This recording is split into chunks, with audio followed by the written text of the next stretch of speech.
औज़ुबिल्लाहि मिनश्शैतानिर्रजीम बिस्मिल्लाहिर्रहमानिर्रहीम। नाज़रीन इकराम, अस्सलाम वालेकुम।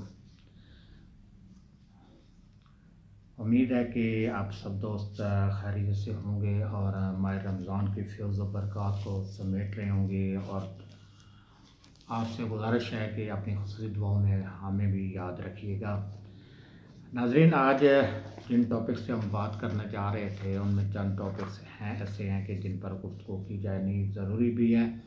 और इस हवाले से कुछ अपडेट मालूमात हैं जो आप तक जिनकी मुंतकली भी ज़रूरी थी, तो इसलिए आज ज़रा जल्द हाज़िर हो गया हूँ। तो नाज़रीन इकराम, आज जिन ख़बरों के ऊपर बात करनी है उनमें से दो खबरों का ताल्लुक़ पाकिस्तान से है, जबकि दो खबरों का ताल्लुक़ जो है वो ईरान से, और एक ख़बर का ताल्लुक़ सऊदी अरब की माइशत के हवाले से, और एक ख़बर हमारे हमसाया मुस्लिम मुल्क अफ़गानिस्तान के हवाले से है। तो नाज़रीन इकराम, हम बात का आगाज़ करते हैं जो इस वक्त पाकिस्तान की ख़बरों से। और पाकिस्तान की ख़बरों में हम पहले इस ख़बर का इंतखाब करते हैं कि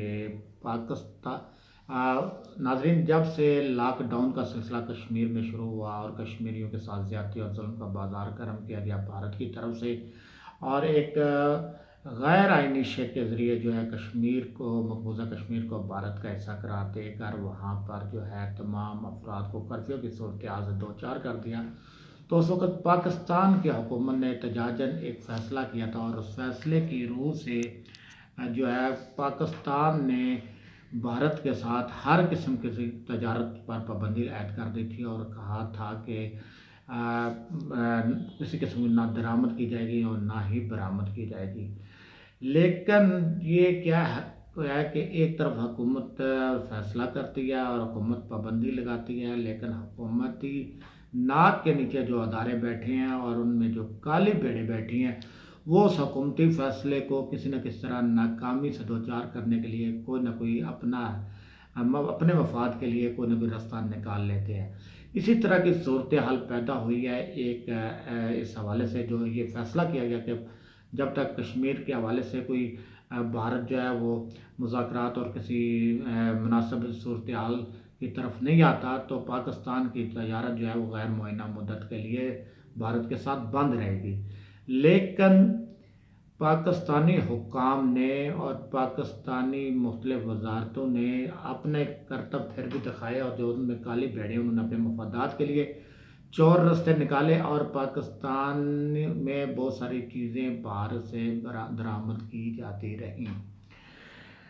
तो इस हवाले से एक जो स्कैंडल सामने आया, और स्कैंडल जो है वो वफाकी काबीना के इजलास जो लेटेस्ट इजलास था इसमें डिस्कस भी हुआ,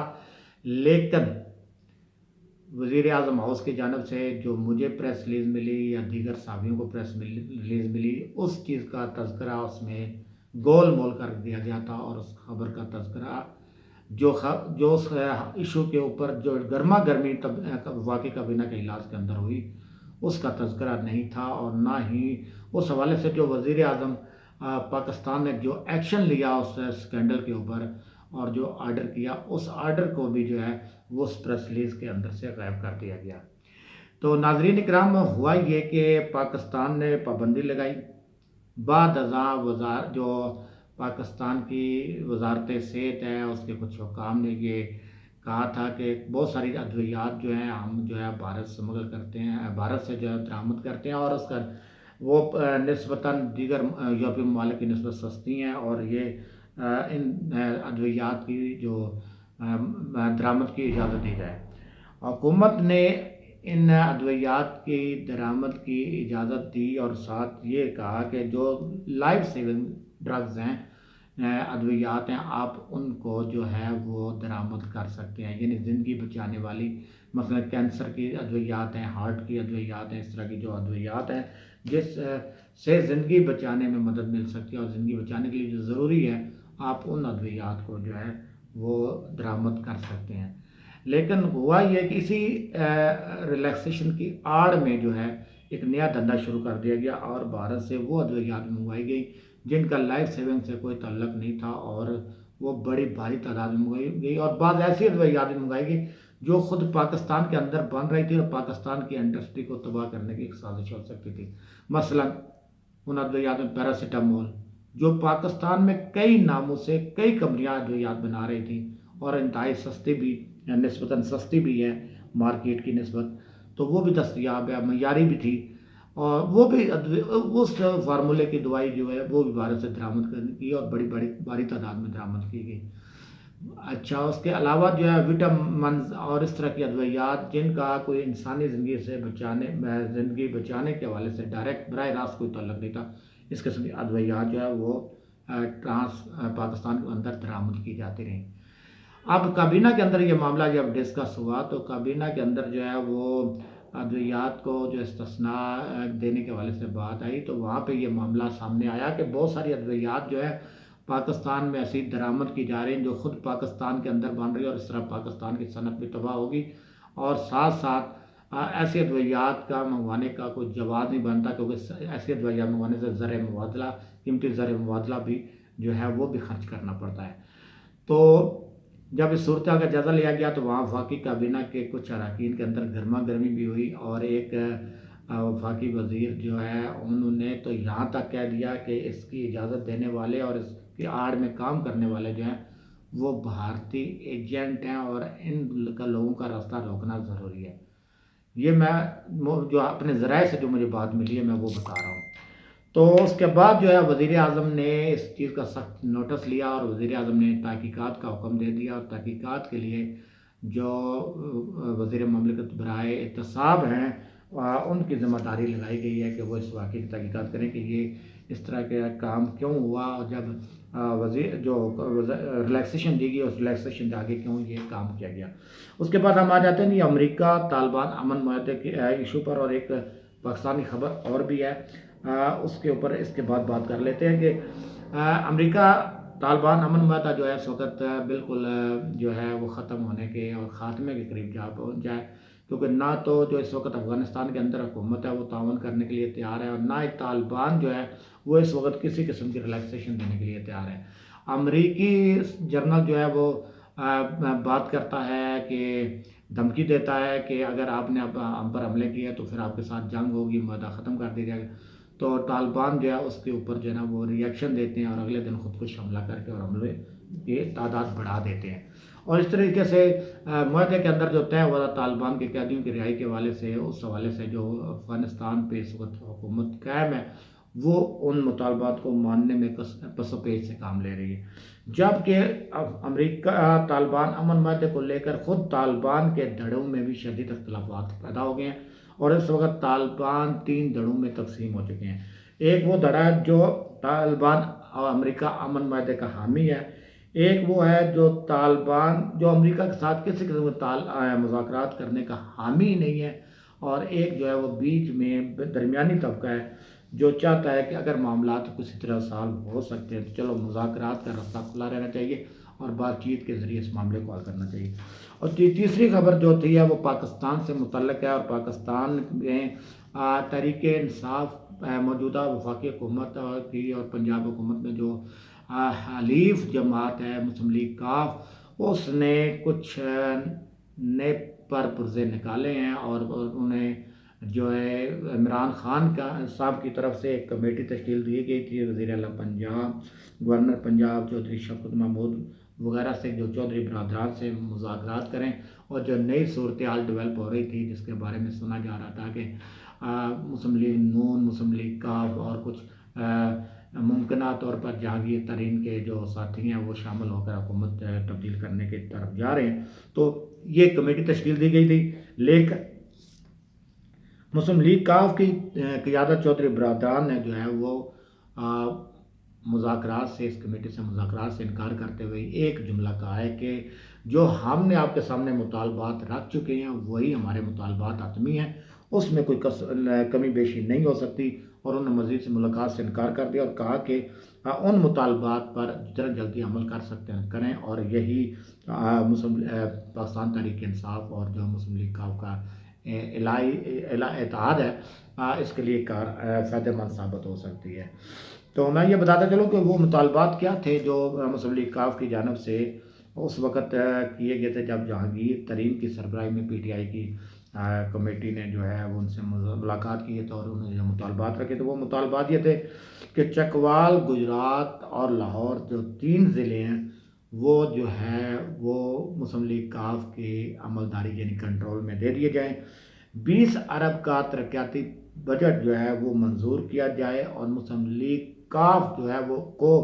ये अख्तियार दिया जाएगा अपनी सवाबदीद के मुताबिक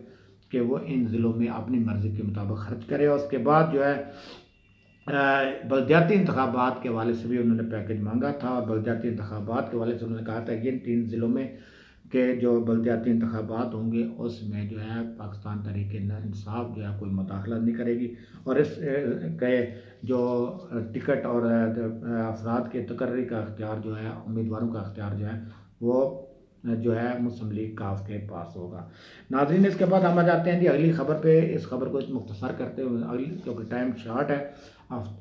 तो ईरान ने जो है एक अहम फैसला किया है ईरानी हुकूमत ने, और वो फैसला क्या है कि उन्होंने अपनी करेंसी को तब्दील करने का फैसला कर लिया है। और जो मेरे पास इत्तलात है उसके मुताबिक जो है ईरानी हुकूमत ने करेंसी तब्दील करने के हवाले से अपना जो एक बिल है वो भी जो है ईरानी पार्लियामेंट से मंजूर करवा लिया। अब सुप्रीम अथॉरिटी के तौसीक के बाद वो फैसला जो है अमल दरामद उस बिल के ऊपर अमल दरामद शुरू हो जाएगा। तो इस हवाले से जो ईरानी सेंट्रल बैंक के सरबराह हैं उन्होंने इस हवाले से इन ख़बरों की तरदीद की है कि अगर करेंसी तब्दील की गई तो इससे जो है महंगाई बढ़ेगी या कुछ और मसाइल पैदा होंगे। उन्होंने कहा नहीं, इस करेंसी के जो बड़े पॉजिटिव इफ़ेक्ट आएंगे और ना इस सिर्फ से खित्ते में जो है ईरान की करेंसी मजबूत हो जाएगी बल्कि ईरान के जो मामलात चल रहे हैं दीगर ममालिक के साथ बैमी तजारत के, उनमें भी ईरान को जो है वो फ़ायदा पहुँचेगा। और आखिरी खबर को जो मुख्तसर सा हम टच कर लेते हैं कि हमारे पास वक्त की किल्लत है और किल्लत के बहस इस वक्त सऊदी अरब के हवाले से जो खबर हमारे पास है, सऊदी अरब की माइशत डावाडोल हो चुकी है। तारीख में पहली बार जो है सऊदी अरब की माइशत इस कदर डाउन हुई है कि अब जो है सऊदी अरब को कर्ज मांगना पड़ रहा है। सऊदी अरब को के वज़ीर ख़जाना के मुताबिक जो है 58 अरब डॉलर के करीब जो है उन्हें कर्ज लेना पड़ेगा ताकि वो माशी सरगर्मी को जारी रखे और बजट खसारे को पूरा कर सके। नाजरीन, इन एक माह के अंदर अंदर जो अप्रैल का महीना गुजरा है इसके अंदर जो है 27 अरब डॉलर के बजट जो उनका ज़र मुबादला के ज़ख़ायर सऊदी अरब के, उनमें 27 अरब डॉलर की एक माह के अंदर कमी आई है। और इसके अलावा जो है वो तेल की जो सूरत हाल है, तेल ही पर दारोमदार था या सऊदी अरब का उम्रा हज के ज़ायरीन की आमदन से निज़ाम चलता था, तो वो दोनों निज़ाम जो है इस वक्त डिस्टर्ब हो चुके हैं। हज उम्रा बंद है अभी तक और उसके साथ साथ जो तेल की सूरत हाल बन चुकी है उसकी कीमतों में बहुत ज़्यादा कमी हो चुकी है और उस कमी के नतीजा में जो माइशत है सऊदी में जो आमदन के ज़राए वो 50% भी कम हो गए होकर नीचे चले गए हैं। यानी 60 जब बजट बनाया गया था सऊदी अरब का पिछले साल तो 60 डॉलर के फी बैरल के हिसाब से आमदन का अंदाज़ा लगाया गया था, तो अब इस वक्त 25 डॉलर के ऊपर उसकी कीमत तेल की आ चुकी है। तो यानी 50% से भी ज़्यादा फ़र्क पड़ चुका है आमदन पे। और उम्रा और हज के मामलात वैसे ही डावाडोल हैं और अभी तक उसके बारे में कोई फ़ैसला भी नहीं कर सकी सऊदी हुकूमत। और तो ऐसी सूरत में जो है वो सऊदी अरब के लिए बड़ी परेशान कुन सूरत हाल पैदा हो चुकी है। और सऊदी अरब की वजारत ख़जाना ने तमाम वहाँ पर मौजूद कंपनियों और अदारों को ये हदायत कर दी है कि वो 40% तक जो मुलाजमीन की तनख्वाहों पर कटौती कर सकते हैं। अगर ऐसी सूरत हाल पैदा होती है तो इसके भी बहुत ज़्यादा मनफी असरात होंगे और जो वहाँ पर काम करने वाले हैं वो लोग उन लोगों के लिए शायद इतनी कम सैलरी जो है वो काम जारी रखना मुश्किल हो जाए और वो अपने वतन मालिक को वापस चले जाएँ। अगर वो अपने वतनों को वापस चले जाते हैं तो उस सूरत में क्या सऊदी अरब जो है वो अपने तौर पर इस अपनी मईशत को रवादार रख सकेंगे, अपनी सनतों को और अपने कारखानों को और अपने जो तजारती मामलात हैं क्या उनको कंटिन्यू करने की पोजीशन में रखते हैं। हालाँकि उन्हें आदत नहीं है, बैठ के खाने की आदत है और बैठ के खाने की आदत जिन लोगों को पड़ जाती है, वो बमुश्किल ही जो है वो इस तरह के काम कर पाते हैं। तो इन्हीं खबरों के साथ आपका मेज़बान मुज़म्मिल हुसैन सैयद आपसे इजाज़त चाहता है। कल कुछ लेटेस्ट नई मालूमात के साथ और नई डिटेल के साथ हाज़िर होंगे। उस वक्त तक के लिए इजाज़त दीजिए। अल्लाह हाफ़िज़।